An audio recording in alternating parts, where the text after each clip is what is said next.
together with Jesus and reported all that they had done and taught. He said to them, "Come away by yourselves to a deserted place and rest a while." People were coming and going in great numbers, and they had no opportunity even to eat. So they went off in the boat by themselves to a deserted place. People saw them leaving, and many came to know about it. They hastened there on foot from all the towns and arrived at the place before them.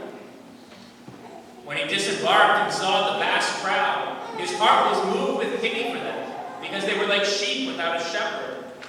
And he began to teach them many things. The Gospel of the Lord. Praise to you, Lord Jesus Christ.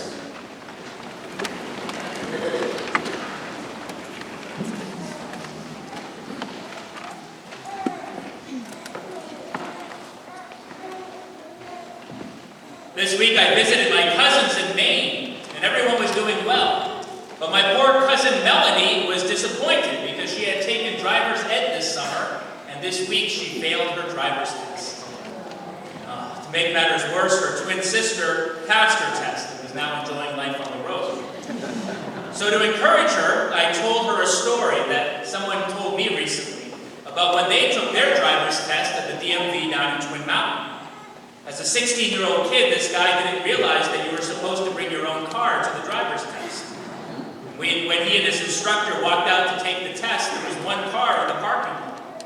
The young man assumed it was the instructor's car. The instructor assumed it was the young man's car. The keys were in the ignition, so they drove off. It was only when they got back to the parking lot and found 3 police cars and a distraught mother sobbing about her stolen car that they realized something was wrong. Well, my cousin laughed at the story, but I'm not sure it made her feel any less disappointed, especially when I told her that the young man got his license anyways. Disappointment is part of life. Life almost never goes according to plan. It is often said that if you want God to laugh, just tell him your plans. A couple weeks ago, Deacon Mike and I had a plan to go down to the 4th of July fireworks in Bretton Woods after the 4 o'clock Mass. In the end, we decided not to go. The show was late. We had to get up early the next morning. And that turned out to be a great decision. As you may know, the fireworks never happened. The computer system crashed and the fireworks never went off. Hundreds of disappointed people drove home while we were happy in our beds. Disappointment is part of life. Imagine the disappointment of the men and women who were clamoring to see Jesus. They were sick. They were weary. They needed hope. They just wanted to get close to him, hear him speak. Imagine their disappointment when Jesus says to the apostles, "Hey, let's get out of here. We've been working too hard. The crowds have been too demanding. Let us go away by ourselves to a deserted place and rest for a while." They get into a boat and they sail to the other side of the lake. Imagine the disappointment of those who hadn't yet seen Jesus, who couldn't make their way through the crowd, who had been waiting patiently in line, only to miss out in the end. But many of them didn't let their disappointment discourage them. They run as fast as they can around to the other side of the lake, and they get there before the boat, so that when Jesus and the apostles arrive to the other side, there is the whole crowd waiting for them again.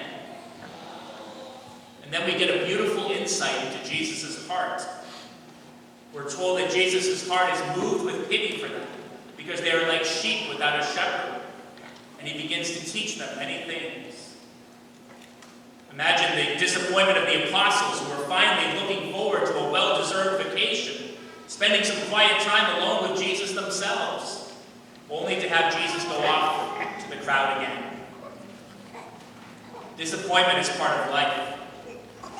A disappointment in my life recently that I haven't talked much about. I don't like to complain or worry people, but I think I probably need to talk about this weekend because it's beginning to really affect me, is my health. As some of you know, I got very sick a few years ago before I ever came here to Gate of Heaven Parish, along with most of my family. My parents had toxic mold in their house. My mom and some of my siblings have since had to move to Arizona to recover their health in the drier environment there. I wasn't living in the house full-time, and so I never got quite as sick as they did, but I did get pretty sick, and I've never fully recovered. In fact, recently I've been getting a lot worse again. I'll get sick, especially when I spend a lot of times in these old church and rectory buildings that I live and work in. It will affect me physically. I suffer from chronic exhaustion where I can't, sometimes I'll just do a single meeting and then that'll be it for the rest of the day. I have no more energy. Or if it gets really bad, I'll get flu-like symptoms for days or have a lot of pain in my body. It also affects me mentally where I can't think clearly. I can't concentrate. There are times you might be talking to me and I'm sorry, but I have no idea what you're saying. I can't concentrate. Or this is why I'm preaching from the pulpit for the last month or so. I can't remember enough to preach like I usually do. I've had to go to some pretty extreme lengths to stay here over the last couple of years. I haven't been sleeping in the rectory. I'll camp outside whenever I can, thanks to the generosity of parishioners who lend me their backyard. And in the dead of winter, I'll stay at friends' houses. Up to this point, I've been able to manage all that pretty successfully and pace myself when I can. I'm a great actor. I can fake it pretty well. I know I don't always look sick. In fact, I know I'm doing really bad when people start telling me how great I look. I get flushed and people think I have a great suntan. That's usually when I want to start strangling them because they're telling me how great I look. I've been keeping the diocese up to date with what's going on, but unfortunately I've been getting steadily worse over the last few months, and I've been heading for a big crash. I've been hearing the call of Jesus recently to come away by myself and rest for a while, just like the disciples. I've been hearing that call for some time, but I also resist it a lot. I'm stubborn. I also understand the heart of the shepherd. As sick as you might be, your heart gets moved with pity for people who really need a priest, who need the sacraments, who need counseling, who need the gospel preached to them. And we're in such trouble in this diocese right now with this sharp decline in the number of priests that is occurring that I want to do everything I can to keep going. There is a real tension there that is in the heart of every priest and every mother and father, everyone called to live their life in a vocation. The spirit is willing sometimes, but the flesh is weak. But I do have to make some important decisions right now to care for my health so that I can continue to serve God's people in the long term. I'm going to be slowing down for the next few months as much as I can. I'm going to be suspending weekday masses Monday through Friday indefinitely. And that is mostly so that I have the time and energy to go to doctors and treatments that I need to go to. I'm going to try not to take any unnecessary appointments, and I'm not going to feel shy to take off the time I need to. What can you do for me? First, don't panic. Even though this is the first time I'm sharing my health struggles so publicly, this is nothing new for me. I've been dealing with this for years, and will continue to deal with it as best I can. Second, please pray for me. If you have family prayer time each day, please add me to your intentions. I'm relying completely on your prayers and the grace of God right now, and I've been very affirmed and encouraged by the outpouring of good wishes and support this weekend. But third, don't try to fix me. Don't give me your doctor's number or your grandmother's home remedy or bring me over your favorite dish. I appreciate the support, believe me, but that's going to be too overwhelming for me right now. There is a very strict diet I need to keep and medication I need to take. My disease has been well researched and I know what I need to do to try to recover my health.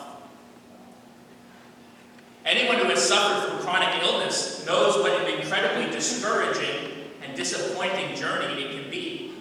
It can be a roller coaster of ups and downs. There are times when you are tempted to give up hope. It is disappointing to me that I'm too sick to hike in the mountains this year like I did last year. It is extremely disappointing that I can't do everything as a priest that I would like to do.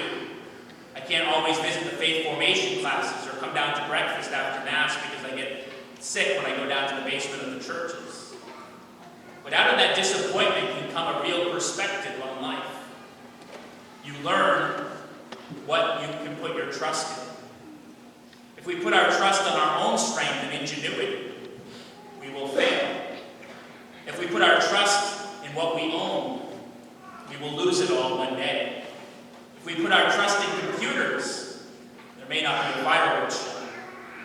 If we put our trust in other people, they'll always disappoint us. If we put our trust in our health, one day we'll all get so sick that we'll die. put our trust in the Lord, His love endures forever. He will never disappoint us. He is the good shepherd who knows our needs, whose heart is moved with pity for us, and knows us by name. He maketh me to lie down